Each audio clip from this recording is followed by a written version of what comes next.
Orang yang rajin, baik, dekat dengan Allah disebut dengan soleh. Di soleh itu bukan hanya baik. Karena ada 5 kata baik dalam Al-Quran. Ada tayyib, Quran surah kedua 168. Ada kemudian khair, disambung khair, Quran surah ketiga ayat 110. Ada ma'ruf, Quran surah ketiga ayat 104. Ada ihsan, Quran surah ke-31 ayat ke-14. Dengan Quran surah ke-46 ayat 15. Ada salih, salih yang kelima, Quran surah ke-7 ayat 189. Kalau disebutkan salih, itu bukan cuma baik, tapi baik, dekat dengan Allah, kemudian meningkat sisi spiritual dan ibadahnya. Maka diistilahkanlah dengan 4 salafus saleh, generasi terdahulu yang hidup di tahun 200 Hijrah. Jelas ya? Jadi kalau disebut salaf itu 200 Hijrah, bukan yang sekarang. Kalau yang sekarang khalaf. Ibnu Qayyim al-Jauziyah itu khalaf, Ibnu Taimiyah itu khalaf, gitu kan? Kemudian Syekh Muhammad Nasiruddin Al-Albani itu khalaf, apalagi saya, ya. Saya katakan tadi khalaf banget.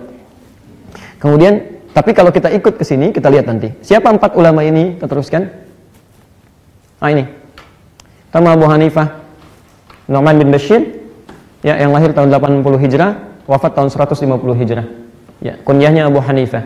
Abu Hanifah. Ini Masya Allah, cerdas, pintar, luar biasa, ingatannya sangat kuat, dan beliau yang meresum juga tuntunan Nabi. Kitabnya ada.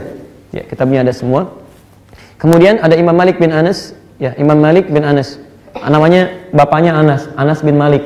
Lucu juga ini. Ya, cukup menarik. Ini Malik bin Anas. Anas ini anaknya Malik. Jadi bapaknya Anas itu Malik. Ibunya Malikah. Ya, anaknya Anas, bapaknya Malik, ibunya Malikah. Jadi begitu tumbuh usia 10 tahun, meninggal bapaknya, ibunya menitipkan di rumah Nabi. Lihat visinya, Bu ya, single parent. Saya mau sampaikan sedikit aja.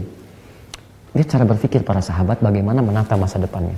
Jadi ketika Abbas bin Abdul Muttalib paman Nabi yang beda 3 tahun usianya dengan Nabi, punya anak nanti yang bungsu laki-laki namanya Abdullah, dikenal dengan Abdullah bin Abbas, disingkat Ibnu Abbas.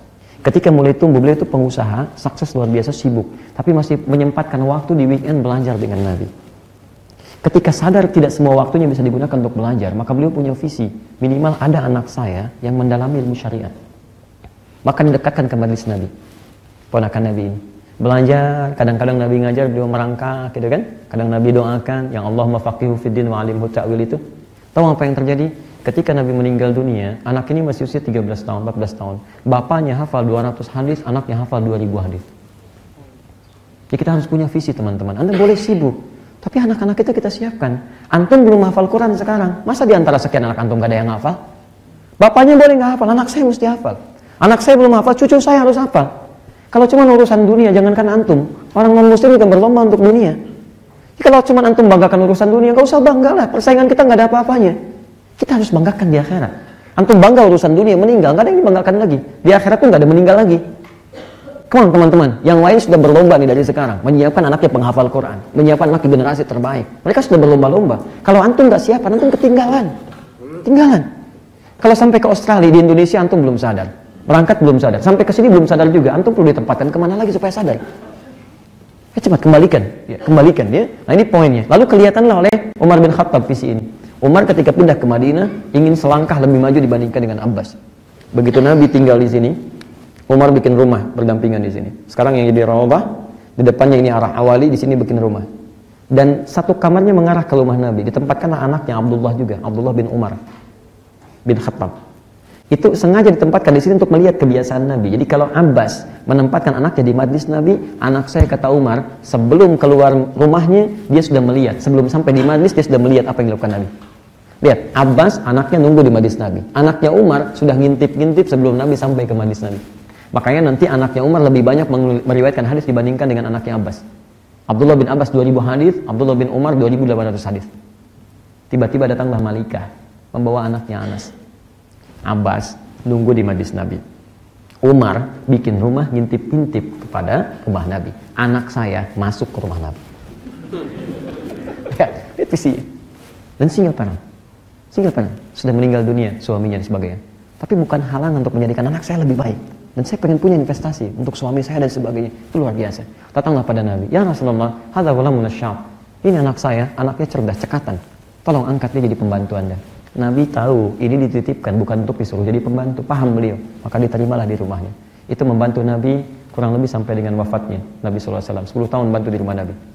Apa kata Anas ini ketika ditanya, ya Anas, apa kalimat yang sering Anda dengar ketika membantu Nabi? Kata Anas, wallahi, demi Allah, saya tidak pernah dengar kalimat apapun selama membantu Nabi kecuali satu. Ya Anas, madza akhdumuk? Anas, apa yang bisa saya bantu untuk kamu?